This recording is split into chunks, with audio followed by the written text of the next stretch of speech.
नेपालको पर्वतीय श्रृङ्खलाहरूमध्ये सबैभन्दा कान्छो मानिने चुरे पहाड पूर्व मेचीदेखि पश्चिम महाकालीसम्म 36 जिल्लामा फैलिएर रहेको छ। चुरे पहाडले नेपालको 13% अर्थात् 18,83,000 हेक्टर जमिन ओगटेको छ भने 33.62% वन जङ्गलले ढाकेको पाइन्छ। 300 मिटरदेखि 1300 मिटरसम्मको उचाइमा अवस्थित चुरे पहाडमा नेपालको कुल जनसङ्ख्याको 6.51% को बसोबास रहेको छ र यस क्षेत्रको 8.5% जमिनमा खेतीपाती गरिँदै आएको छ। चुरिया क्षेत्रलाई दुन र चुरिया पहाडको रूपमा विभाजन गरिएको पाइन्छ। यो भूभाग मुख्य गरी पत्रे चट्टान, गेग्रान, बलुटी माटो, मसिनो ढुङ्गा आदिको सम्मिश्रणबाट बनेको अत्यन्तै कमलो नयाँ पहाड हो। खास गरेर हाम्रो चुरे क्षेत्र चाहिँ एउटा कलिलो भूभाग हो र यसले जब पानी पर्छ त्यो पानीलाई सञ्चित गर्छ र यो तल रहेको तराई क्षेत्रको सिँचाइको लागि र यहाँको उत्पादनको लागि चाहिँ त्यहाँको पानी प्रवाह गर्ने काम गर्दछ। त्यसैले यस क्षेत्रलाई भौगोलिक र वातावरणीय दृष्टिले अत्यन्तै संवेदनशील क्षेत्रको रूपमा लिइन्छ। कमसे कम चुरेको वन प्रति हेक्टर 300वटा रुख भयो भनेदेखि त्यहाँका चुरेका जुन माटोहरू छन् अलिकति बाँधिएर बस्न सक्छन्। तर अहिलेको स्थितिमा चुरेमा बढीभन्दा बढी 18-19वटा रुख प्रति हेक्टर छन्। रुख एकदमै नाश भइसकेका छन्। तराई, भावर तथा चुरे पहाडको वन वार्षिक 1.3%ले घट्ने गरेको एक तथ्याङ्क अनुसार पाइएको छ। यसरी घट्नुमा यस क्षेत्रको कमजोर भू बनोट, अनियन्त्रित चरीचरण, व्याप्त वन जङ्गलको फडानी, अव्यवस्थित बसोबास, अवैज्ञानिक खेतीपाती तथा डडेलोको प्रकोपका कारण भूक्षय भई जैविक विविधताको क्षेत्रमा समेत नकारात्मक असर पर्ने गरेको छ। यो चुरे क्षेत्र धेरै संवेदनशील क्षेत्र हो। यसको जबसम्म संरक्षण हुँदैन तबसम्म तराईको संरक्षण हुँदैन। चुरेको डिग्रेडेसनले गर्दाखेरि तराई मरुभूमिमा परिणत हुँदैछ। त्यो हामी तपाईँले भोगेको छौँ। वर्षेनी नदी कटान, त्यसपछि बाढी, त्यसपछि पहिरो र यहाँ तराईका उर्वर भूमिहरू वर्षेनी पुरिँदै गएको छ। चुरे संरक्षणको लागि समय समयमा विभिन्न क्षेत्रहरूबाट पहलहरू भए तापनि पर्याप्त साधन र स्रोत तथा आवश्यक सरकारी नीतिको कमीले यसको संरक्षण हुन सकेको छैन। त्यहाँको वातावरणीय समस्याको साथसाथै लामो समयदेखि बसिरहेको आदिवासी जनजातिहरूको जुन समुदाय छ, बाहिरबाट आएर बसाइसराई गरेर बसेको समुदाय छ, उहाँहरूको सामाजिक आर्थिक विकासको कुराहरू पनि चुरे क्षेत्रको विकास सँगसँगै जोडेर लानुपर्ने देखिन्छ। सरकारले पनि यसले विशेष प्रोग्रामै यसले वन संरक्षण त्यहाँ चुरेको संरक्षणको लागि ल्याउनु पर्ने देखिन्छ र त्यसको लागि सरकारी, गैर सरकारी, पोलिटिकल व्यक्तित्वहरूबाट एकदमै ठुलो प्रयासबाट संरक्षणतिर सबभन्दा पहिले यसले संरक्षणतिर लाग्नुपर्ने जरुरी देखिएको छ। सबभन्दा पहिले भूनीति, ल्यान्ड युज प्लानिङ बन्नुपर्छ र त्यो ल्यान्ड युज प्लानिङ अनुसारको मात्रै हामीले क्रियाकलापहरू हामीले सञ्चालन गर्नुपर्छ। यो चुरे क्षेत्रको र तराई क्षेत्रको बासिन्दाहरूले पनि त्यो सहव्यवस्थापन गरेर त्यसमा चुरे क्षेत्रको संरक्षणमा लाग्नुपर्छ। चुरे पहाडको संरक्षण तथा व्यवस्थापन नेपालको अन्नको भण्डार मानिने तराई क्षेत्रको उर्वर भूमिको लागि अपरिहार्य भएको हुनाले यसको संरक्षण हुन आवश्यक छ। चुरे क्षेत्रमै बसोबास गर्ने जनसमुदायहरूलाई चुरेको बारेमा उनीहरूलाई पहिचान गराई उनीहरूको संस्थागत विकास सँगसँगै चुरे क्षेत्रको संरक्षणमा उनीहरूकै सहभागिता गर्न सकियो भने के हदसम्म यसले प्रभावकारी रूप लिन्थ्यो होला। यस किसिमको चुरे पहाड धनुषा जिल्लामा पनि रातो खोलाको पूर्वदेखि कमला नदीको पश्चिमसम्म फैलिएर रहेको छ। 2050 सालमा जानकी महिला जागरण समाजको स्थापना भएपछि विभिन्न सङ्घ संस्थाको सहकार्यमा यस क्षेत्रको चुरे संरक्षण र यहाँका बासिन्दाहरूको आर्थिक तथा सामाजिक स्थितिमा परिवर्तन गर्ने उद्देश्य अनुरूप विभिन्न क्रियाकलापहरू सञ्चालन गर्दै आएको छ। जानकी महिला जागरण समाजले चाहिँ यो चुरे क्षेत्रमाबाट जुन बग्ने नदी नालाहरू छन् होइन, खोलाहरू छन्, त्यसबाट चाहिँ तराईको खेतीयोग्य अन्नको भण्डार जुन छ त्यसलाई चाहिँ नदी कटान गर्ने, बालुवा भर्ने र त्यो जमिनलाई नै काम नलाग्ने, खेतीयोग्य नबनाउने भएको हुनाले त्यसको संरक्षण गर्नको लागि चाहिँ हामीले यो जलाधार क्षेत्रमा चाहिँ काम गर्नु पर्यो। जीवन कार्यक्रमबाट यो जानकी महिला जागरण समाजले चुरे क्षेत्रमा टेक्निकल कामहरू जस्तो कन्जर्भेसन स्ट्रक्चरहरू बनाउने, त्यहाँको कम्युनिटीहरूलाई इम्पावर गर्ने, उनीहरूको के भन्छ भने क्यापेसिटी बिल्डिङको मा सहयोग पुर्याउने, उनीहरूको जीविकोपार्जनको लागि सहयोग गर्ने त्यस्ता कामहरू भइरहेछन् भने जिटिजेड तर्फबाट कोअपरेटिभ्सका कामहरू जुन माइक्रो क्रेडिटका कामहरू छन् त्यतातिर नै जोड भइरहेछ। जानकी महिला जागरण समाजले चुरे संरक्षणको लागि यस क्षेत्रमा बसोबास गर्दै आएका उत्पीडित, दलित, जनजाति तथा निम्न आय भएका मानिसहरूलाई चुरे क्षेत्रको बारेमा आवश्यक जानकारीको साथै चुरे क्षेत्रबाट हुन सक्ने खतरा र यसको उपयोगिताबाट हुन सक्ने फाइदाको बारेमा छलफल गर्ने कार्य गर्यो। फलस्वरूप धनुषा जिल्लाको यस भेगमा पर्ने 11 गाउँ विकास समितिहरूमा 42वटा महिला समूहहरूको गठन गरी 1134 जनालाई समूहमा आबद्ध गरेको छ। समूह गठन पश्चात समूहलाई सामाजिक परिचालकको माध्यमले परिचालन गर्दै बचत गर्ने बानी बसाली विभिन्न क्रियाकलापहरूमा संलग्न गर्ने कार्य गर्यो।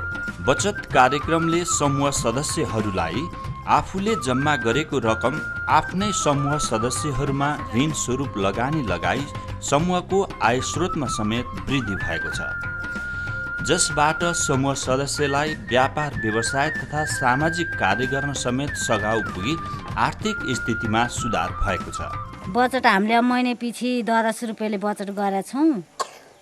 अनि त्यसले हामीलाई धेरै अब अहिले महिला हेरेर अब हामीलाई ऋण खोज्न टाढा जानु पर्थ्यो, धेरै ब्याजमा लिनु पर्थ्यो। अहिले हामीलाई थोरै ब्याजमा हाम्रो आफ्नै पैसा आफ्नै गाउँमा घुमफिर हामीले महिलाले चलाइरहेका छौँ। अहिले पैसा समूहको संस्थागत विकास र समूह सदस्यहरूको क्षमतामा अभिवृद्धि गर्ने उद्देश्य अनुरूप जानकी महिला जागरण समाजले विभिन्न समयमा तालिम गोष्ठीहरूमा सहभागी गराएको कारण समूह सदस्यहरूको क्षमतामा अभिवृद्धि हुनुको साथै समूहको संस्थागत विकास हुन गएको छ। गाउँलेहरूको क्षमता अभिवृद्धि, चेतनाको विकास र पढ्न लेख्न नजान्नेहरूको लागि सहभागितामूलक PLA कक्षा सञ्चालन गरिएको हुनाले अहिले गाउँलेहरूले आफ्नो नाम लेख्न जान्ने मात्र भएनन्, कुनै सामान खरिद बिक्री गर्दा कसैको सहारा लिनुपर्ने बाध्यताबाट मुक्त भएका छन्। PLA कक्षा सञ्चालनबाट यिनीहरूको व्यक्तित्वमा समेत विकास भई बाह्य मानिसहरू आउँदा लजाउने बानी हटी आफ्नो समस्या सजिलै राख्न सक्ने भएका छन्।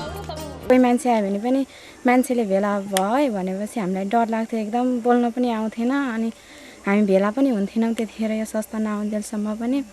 अलि यो संस्था आइकन चाहिँ अलि बोल्न पनि अलि आउँछ र अनि मान्छे अब कोही सरहरू आउँदा पनि अगाडि बढेर बोलिन्छ। बहुत सिखलिए है, जे ये हुना न करे अबै छलिए, अपन नाम ठेकान ढल के कई नंबर में सब तो लिख लेलिए, सब धियो पुता के पढ़ाबै छी। बड़ शान के हमरा सुन के भेली पढ़ाई भेले त सुकीर्ति निमन भेले है। पहिले भन्दा धेरै न जाने चाहिँ यही संस्थाले न लोक पाठशालामा पढाइ दिएछ। पहिला पहिलाको अवस्थामा हामी त मान्छे आयो भने लुक्ने त्यस्तो चलन थियो, त डराउँथ्यो हामी मान्छे आउँदाखेरि। अब अहिले त बाहिरबाट मान्छेहरू आउनुभएको बेला कहाँबाट आउनुभयो, को आउनुभयो भन्नु सक्छौँ। PLA कक्षाको सहभागिताबाट यिनीहरूको स्वास्थ्य तथा सरसफाइको क्षेत्रमा समेत परिवर्तन आएको छ। अहिले यिनीहरू बिरामी परेमा धामी झाँक्री छोडी स्वास्थ्य चौकीतर्फ लाग्दछन्। जानकी महिला जागरण समाजले यस क्षेत्रमा कार्य थालनी गरेपछि जीविकोपार्जनका लागि विभिन्न कार्यक्रम सञ्चालन गर्दै आएको छ। समूहका सदस्यहरूको आर्थिक तथा सामाजिक स्थितिमा सुधार गर्ने उद्देश्य अनुरूप व्यावसायिक बाख्रा पालन कार्यक्रम सञ्चालन गर्दै आएको छ, जस अन्तर्गत समूह सदस्यहरूलाई बाख्रा वितरण, प्रत्येक समूहहरूलाई एक-एकवटा उन्नत जातको ब्याड बोका वितरण गरिएको छ। खसी बाख्राहरूको चरणको लागि उन्नत डाले घाँसको बिउ वितरण तथा सामुदायिक वनहरूमा अम्रिसो, नेपियर जस्ता घाँसका बिरुवाहरू लगाइएको छ। बाख्रा पालनमा पनि एकातिर त्यही बाख्राकै बच्चाहरू हुन्छन्, खसीहरू निक्लिन्छन्, बोकारिन्छन्, त्यही बेच्यो। त्यसैबाट धान चामलहरू पनि किन्ने एउटा त्यो पनि फाइदै हो हामीहरूलाई। अब बोका पालन गरिरहेको छौँ, बोका पनि अब फाइदै छ। अब उहाँहरूले दिनुभएको कुरामा त फाइदा त थुप्रै कुरा निस्किने भएको छ नि। अम्लिसोको पनि अब फुल्नु थालेपछि त्यसबाट नि हामीलाई फाइदै हुन्छ। अब आँप फल्नु थालेपछि त्यसबाट नि हामीलाई फाइदै हुन्छ। अहिले घाँसबाट नि फाइदै भइरहेछ। एकातिर त स्टारोले पनि फाइदै दिइरहेको छ। वर्षमा त्यसलाई गोड्नु पर्ने, एक साल छरिदिएपछि हुने, मजासँगले त काटो सुकाएर ठटाएपछि त्यसको दाना बनाएर घरैमा उहाँबाट सस्ताबाट मान्छेहरू आउनुहुन्छ लिनलाई। अब बेची पठायो, आनन्दै कति सजिलो। त्यो पनि फाइदैसम्म पैसै बढिरहेछ त्यो पनि। यसको अतिरिक्त समूह सदस्यहरूलाई करेसाबारी तरकारी खेतीको तालिम दिई उन्नत बिउ बिजन वितरण गरी आफ्नै करेसाबारीमा तरकारी रोपी आफूले खाई बाँकी रहेको बिक्री वितरण समेत गरेर केही आय आर्जन गरेका छन्। फाइदा भएको छ नि हामीलाई। पहिले दुःख थियो, अहिले त्यो पनि त्यहाँ तरकारी सरकारी लगाएर यसो नुन तेल चलाउनु त्यहाँ पुगेको छ। फाइदै छ। खेतहरू थिएन, खेतहरू दिएछ गरेर खानु, तरकारी लगाएको छ, तरकारी खाछ, आफूले खाएर भ्याएर पनि बेचेको छ। समूहका सदस्यहरूको अर्को एउटा भरपर्दो आय स्रोतको माध्यम भएको छ हरित किनार संरक्षण। विभिन्न सङ्घ संस्थाको हातेमालोमा जानकी महिला जागरण समाजले खोलाका किनारका खेर गएका जमिनहरूलाई बाँध बाँधेर नदी नियन्त्रण गरी तत्कालीन फाइदा हुने विभिन्न जातका तरकारीहरू लगाई आय स्रोतको माध्यम बनाएको छ। 1 बिघा 27 कट्ठा छ। त्यसमा हामीले 41 घर दुईलाई बाँटेर बराबर बाँटेर अनि सबैले विभाजन गर्दैछौँ। जानकी महिला जागरणले हामीलाई यो कुरिलो खेती दिनुभएको छ र आँप, लिची, कटहर पनि दिनुभएको छ। नदी नियन्त्रणको लागि बाँस, अम्रिसो तथा विभिन्न डाले घाँसहरू मात्र नभई कागती, कटहर आदि फलफुलहरू रोपेको हुनाले जुन पछिको लागि आय स्रोतको माध्यम हुनेछ। यी क्षेत्रहरूमा सिँचाइको व्यवस्था मिलाउनको लागि ढिकी पम्प, इनारहरूको व्यवस्था समेत मिलाइएको छ। अम्रिसो भए त 15,000 भयो। पर सालको चाहिँ अब कति 8,000 कति भएको थियो पर सालको होइन। पोहोरको चाहिँ थुप्रै भयो। अब अहिले पनि छ भने गएको छ, अहिले पनि हुन्छ 15-16,000। जानकी महिला जागरण समाजले सामुदायिक वन उपभोक्ता समूहसँग मिलेर 4वटा सामुदायिक वनको 56 हेक्टर जमिनमा वृक्षारोपण कार्य गरेको छ, जसबाट तत्काल उपभोक्ताहरूले घाँसपात, अम्रिसो तथा विभिन्न डाले घाँस पाएका छन् भने अम्रिसोबाट कुचो बनाई बेचेर फाइदा लिएका छन्। यी वन क्षेत्रमा यसको अतिरिक्त कुश बेचेर फाइदा हुनुको साथै दीर्घकालीन रूपमा विभिन्न जातका आँप, कटहर, लिची, कागती, केरा जस्ता फलफुलहरू र विभिन्न जातका वन बिरुवाहरू रोपिएकोले पछिको लागि राम्रो आय स्रोतको माध्यम मात्र बनेको छैन, वन तथा वातावरणको संरक्षण तथा भूक्षय हुनबाट नियन्त्रण समेत भएको छ। जाली नआउँदा यो नगर्दाखेरि हाम्रो अब बर्खा लागेपछि हामीलाई यहाँ बस्न एकदम डर मर्दो थियो, बस्न गाह्रो हुन्थ्यो। अब बर्खा लागेपछि खोला आउने, पानी पर्ने बित्तिकै खोला आउने, त्यतिखेर हाम्रो अहिले वन पनि हामीले उ गरेका थिएनौँ होइन। अहिले वन पनि जोगाएर जाली लगाएर अहिले हामीलाई बस्न ओर्न हावापानी राम्रो होइन, पानी आए पनि हामीलाई कुनै डर नहुने छ। यो हामीलाई दिन चाहिँ जेटीजेटबाट अनि जानकी महिला जागरणबाट अहिले यहाँ जुन पिछडिएका जनजाति महिलाहरू, गरिब विपन्न वर्गका महिलाहरू बिचमा चाहिँ तरकारी खेती, बाख्रा पालनको लागि चाहिँ सहयोग उपलब्ध गराउनु भएको छ र त्यो सहयोगबाट चाहिँ यहाँ उहाँहरूले त्यो कोषलाई चाहिँ अरू बढाएर चाहिँ राम्रो तरिकाले चाहिँ यहाँको चाहिँ गरिबी निवारणमा चाहिँ एकदम माथिल्लो स्तरमा चाहिँ प्रोत्साहन गरेको छ। यस क्षेत्रमा बसोबास गर्ने अधिकांश मानिसहरू समूहमा आबद्ध हुनु अगाडि कि त कसैको घर दैलोमा काम गर्न जानु पर्दथ्यो भने कि कि त जङ्गलमा गई काठ दाउरा ल्याई बजारमा बिक्री गरी जीवन निर्वाह गरिरहेका थिए। तर अहिले यिनीहरू आफै सक्षम भएकोले कसैको घर दैलो वा जङ्गल जानुपर्ने बाध्यता छैन। हामीलाई पहिला दाउरा बेचेर खान्थ्यौँ, अब दिनभरि जान्थ्यौँ, 50 रुपियाँ दाउरा ल्याउँथ्यौँ। अहिले भने चाहिँ अब तरकारी खेतीहरू, यस्तो बाख्रा पालनहरू त्यस्तोहरू दिइरहनु भएको छ, कुखुराहरू सुँगुरहरू दिइरहनु भएको छ। अब त्यसैबाट फाइदाहरू निकालेर आयर्जन गरिरहेको छ। यस क्षेत्रको वन संरक्षण गर्न र दाउराको खपतमा कमी गर्नको लागि गाउँघरमा सुधारिएको चुलोको निर्माण गरी प्रयोग गरिएको छ। त्यसैगरी गोबर ग्यासको निर्माण गर्न प्रोत्साहन गरी गोबर ग्यासको निर्माण गरेको हुनाले एकातिर स्वास्थ्यको क्षेत्रमा परिवर्तन आएको छ भने अर्कोतर्फ दाउराको बचत भई वन जङ्गल विनाश हुनबाट रोकिएको छ।